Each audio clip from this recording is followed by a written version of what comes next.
So when we think about merging money and meaning, one of the pieces that might be helpful for you to do, if as you listen to these conversations, you're feeling at a loss to figure out what this might look like in your business. And you might say, okay, I'm hearing these examples of other people's businesses and I get why they have some really clear purpose that they're trying to contribute to or an issue that they're trying to solve, but I don't know what that is for me. This episode will hopefully be a helpful starting point for you to start to pull that apart a little bit and really map out that journey. Because when we're merging money and meaning, this might sound obvious, but we need to figure out two things. How are we making money and how are we making meaning, right? So there's these two critical areas there.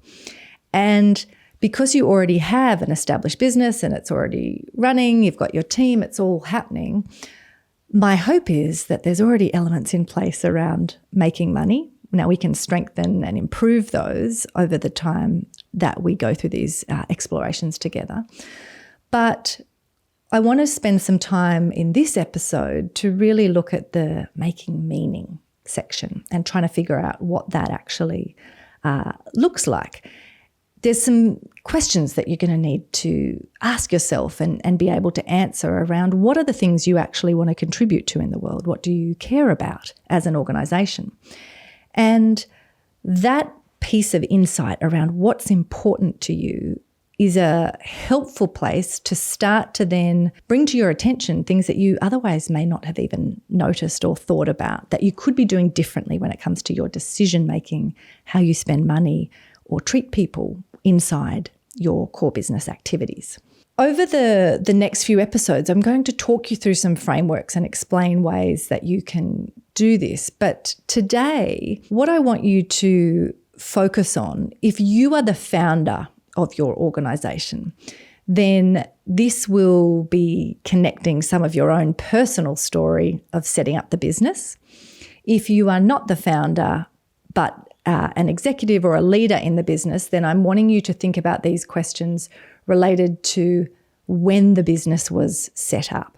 So I always talk about this as an origin story. So depending on which category you're in, it will either be capturing your personal stories or those that have been passed down to you or shared with you if you weren't around when the business was founded. In the show notes, I'll share with you a link to a worksheet that has some questions on it around this origin story exercise. So don't worry too much about capturing exactly what the questions are for now. If you go back to that origin, when the business was set up, what we're trying to pull out and identify here are some aspects around what was going on at the time when the business was set up, so that we can identify, are there some things that you're positively drawn to or a cause that you're fighting against, some kind of injustice? Often we get a sense of those things by going back to when the business was established. Were there gaps in the market that you thought were ridiculous and you had a solution that you could fill or address that?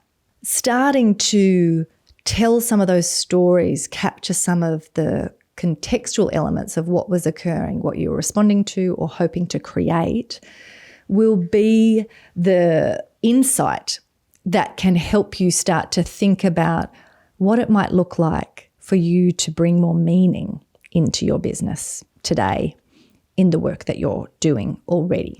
So if we think about the components that are going to be in this exercise from examining the origin story, we want to first up see what it is that you care about. With that piece, we then need to start to be realistic, because there might be some of the things that you capture when you do this exercise that you can't really make a connection back into your business. And that's fine. They can stay in a category of things that you might need to do externally, or you may want to give a donation to support a certain cause, but it's not core to your business operations. So once we've identified those things we care about, the second step is to look at those and start to think about, where do we have decision-making rights or influence? So in light of those particular issues we care about, if we have set up our business in an industry that is typically really exhausting its staff and putting people under pressure, and we came out of an organisation like that and set up our business wanting to change the game and, make sure that people had a better experience of their own well-being and weren't doing ridiculous hours and not being paid sufficiently, then that piece that we got informed by in our first exploration around what do we care about, when we now look at what are the decisions we make and where do we have influence, we start to put our attention in our own business model on that back end of the business in our key activities and key resources and say, right, if we really care about the well-being of our team and being an example for other businesses of how you can run a business well and be profitable and making money, but do that in a way that honours and respects your team, we now need to look at the decisions we're making in our own back end of our business and make those in a way that aligns with what we want to be part of contributing to in the world. So does that make sense of the segue between those two? We care about something, but now we're looking at our business to really make sure we're identifying the levers that we can pull, because there's nothing more frustrating than doing this exercise, being excited about a particular cause that we care about, but then not being able to figure out how on earth there is a way that you can influence or change some of the outcomes in that area. So this second piece around influence and control is really important. The third piece is around how you then make it happen. How do you actually play a role in contributing to that change that you want to be part of in the world? And in this section, you need to be asking yourself some questions around, do you actually have the skills or experience or resources that you need to make a difference to these areas you cared about? In the example I just gave you, it might be that some of those things around teams' well-being can be addressed simply through you being more conscious of the culture you're creating, thinking about the pay that you give people, the types of benefits that you provide. Those are all within your control. So when you get to this third step, you can say, yeah, we do actually have the skills to do that. We have the experience to be able to run this business in that way, and we've got the resources to do that. So tick, tick, tick.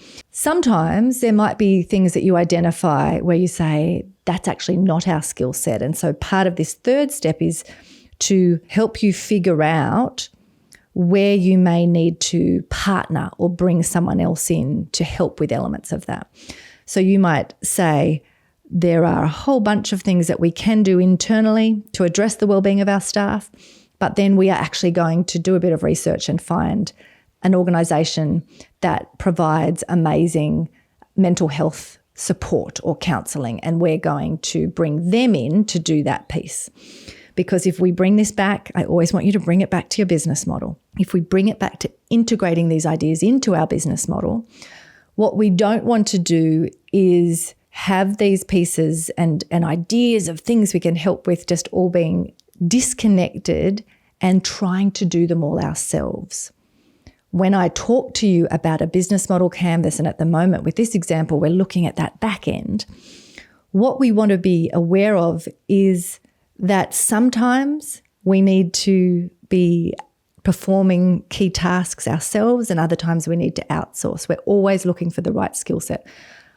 Just like I don't want you to feel like when you merge money and meaning, you have to solve every social and environmental problem in the world. I also don't want you, even in the areas you choose to contribute to, even if they're quite specific, like teams' well-being, you don't need to become an expert internally at your organisation on every topic that is going to come up in that.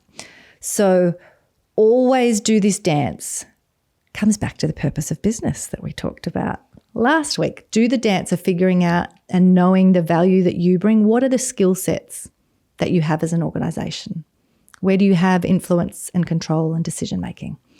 And then figuring out that next step. So you do the internal work and then you figure out how to partner externally. So this piece around the merging of money and meaning and focusing today on understanding our own aspects of contribution is the first step to begin to figure out what this looks like in your business. So I really encourage you to download the worksheet, because those questions are worth you actually reflecting on. If you can do it with a few other people, even better. But at least yourself, work through the exercise of answering the questions to just see what emerges. I guarantee you, even with really established groups who have said to me, oh, we've captured our origin story, we know our origin story.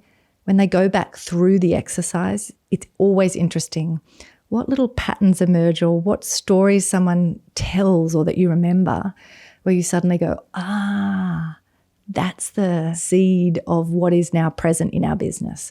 So we're wanting to identify those things and then work through the pieces I've talked you through today to really ensure that you start to get clear on what it is you want to be part of in the world and what your role as a business is. Please don't try to go from 0 to 100 because you won't stick at it. So figure that out, focus in, and unapologetically always tie it back to the aspects of what gives it more meaning in the world and what allows it to actually stack up from a feasibility and a viability perspective for the business. So with all this, and you keep saying it unapologetically, yes. I assume that also means that you see, once you've kind of locked this in or have a good idea of the origin story, and say it might be an internal thing, so you want to look after your employees because they suffer burnout, something like that. Yeah.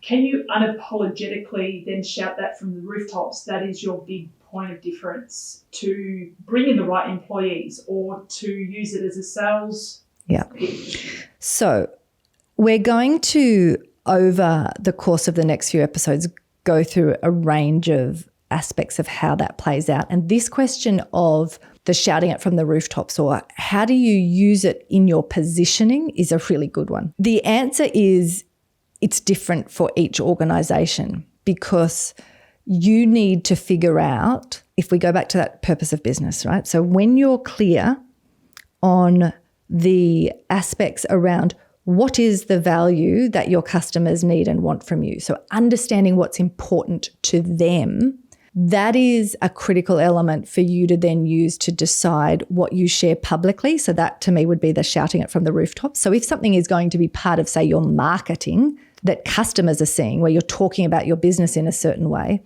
I only want you to do that if your customers care about that, right? So where it becomes inappropriate and weird is when you're shouting about something from the rooftops that you care about and that you're doing as a business and your market is going, yes, so what? Like, why are you telling me this? So we are going to break that down in some more detail and examples in upcoming episodes. But that would be my short answer if you've got that question in your mind now of like, oh, so I'm going to quickly talk to our social media person and let's start telling everyone about our team's well-being. The pause I would give you is that today I've simply walked you through the first step of we're going back to the origin story to try to help you when you don't feel it's clear what is any sense of purpose here or contribution in our business. We don't have it. I guarantee you do. There's stuff that you care about and there's pieces that are driving who you are as an organisation. So today we're just trying to identify those, ask some clarifying questions to drill into what it looks like.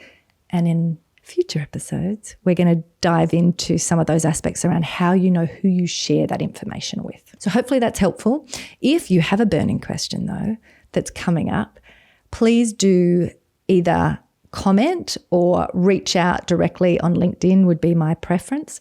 But I want to hear your questions because this is only going to really land and allow you to run your business differently if it makes sense. So when something doesn't make sense, tell me it doesn't make sense. Hope that's been helpful.